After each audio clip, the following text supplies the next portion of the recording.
I went on a quick 3-night trip to America to play the new Tony Hawk's game, meet up with other gamers, and go on the hunt for some retro toys, games, and goodies. We stayed at a really nice place called The Line in LA. Pretty fancy room that looked a bit like a construction site, but had a cool coffee table that I'm pretty sure was meant to be a tech deck skate park.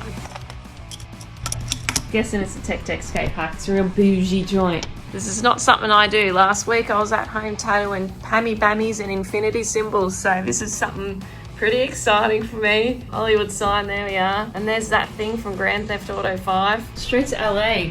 Look how many palm trees there are. Gorgeous. Kind of. Not of a night time, to be honest though, no offense. Very Grand Theft Auto. So for 2 of the days I was there, I was playing the new Tony Hawk's Pro Skater 3+4 and going to the THPS Fest, where I was given a lot of goodies along the way. At the gameplay event, there was stacks of birdhouse decks we could choose from. We got these cool gift bags with limited edition Tony Hawk's Frosted Flakes, plus these cool Skull Candy headphones as well too.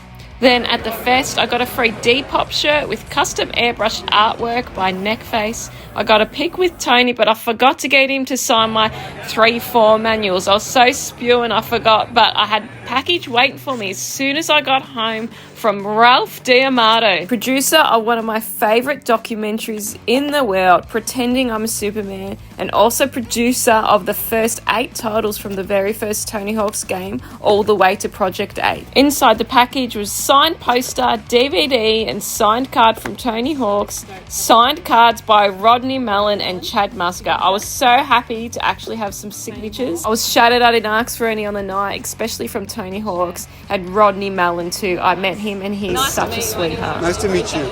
Cheers. See you later. So Ralph has been working on a new game called Cheapskate, playing it heaps. So go check it out on Steam and go follow their Discord as well too to be updated on everything about the game. So while I was busy playing the new Tony Hawk's, my not so tech savvy husband checked out Venice Beach and skate park there.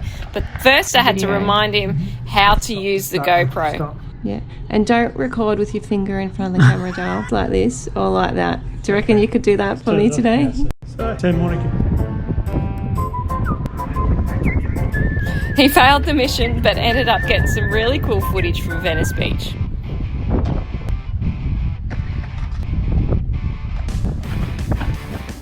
I had 1 day left before we went home to meet up with one of my favourite YouTubers, Riff, from his channel Pixel Game Squad.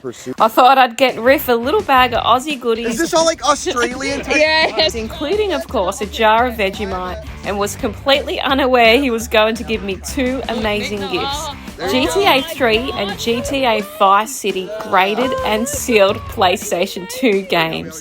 My favourite franchise of all time, along with Tony Hawk, of course. You knew how much of a fan I was, and I couldn't believe my eyes. Wow, that is awesome. Yeah. Thank you so much. You're welcome. You're gonna laugh. This is what we got for you. Poor Riff was dealt the short end of the stick with my little jar of Vegemite, but I promised him the secret in how to have it. A sin to confess. Never have I ever tried this. Well, is it actually good? It is so good if you do it right. So what's right? You got to have it on toast, yeah? Just a small amount of Vegemite, butter, and then it's good. Not sure. But do you know what else tastes great with it? Toast, what? Vegemite, avocado. Okay, I'll have to have my wife try it too because she's a huge toasted avocado. Yeah, just a small amount of Vegemite though, not too much. You guys are awesome. After we met Riff, he took us over to the Book Off, a huge shop that had a heap of retro video games, figures, books, and other collectibles.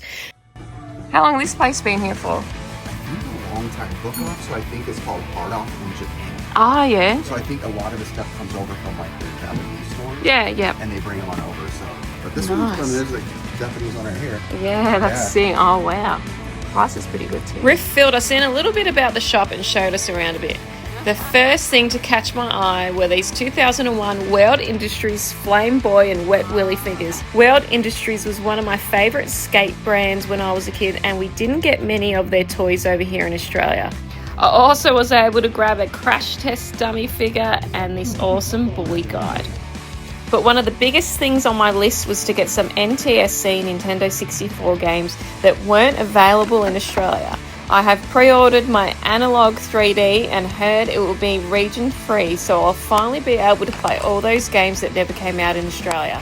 And I was able to find some NTSC only games to add to my collection. After chatting all things gaming over lunch, it was ready to part ways with Riff, one of the nicest blokes we've ever met. Thanks for showing us around, and we'll definitely be back again soon. And if you're from the States, make sure you guys go check out SoCal Gaming Expo. It runs from the 6th till the 8th of June. Unfortunately, we won't be able to make it this time, but I reckon next year we might have to pop down.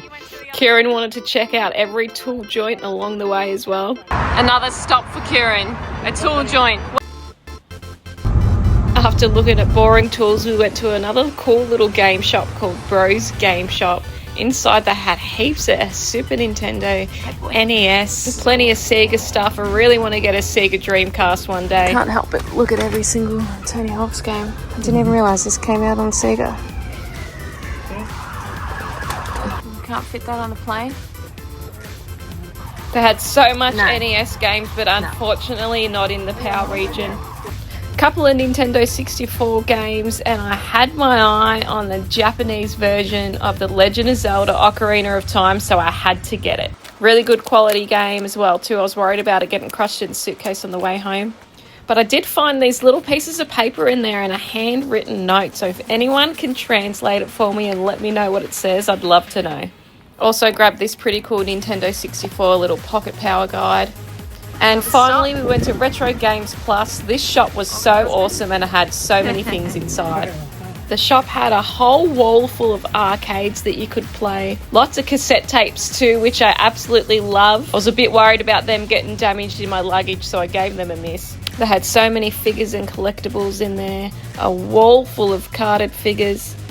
I had to pick up The Tick, one of my favourite cartoons as a kid. My favourite game of all time, ready to play on the arcade. What we found.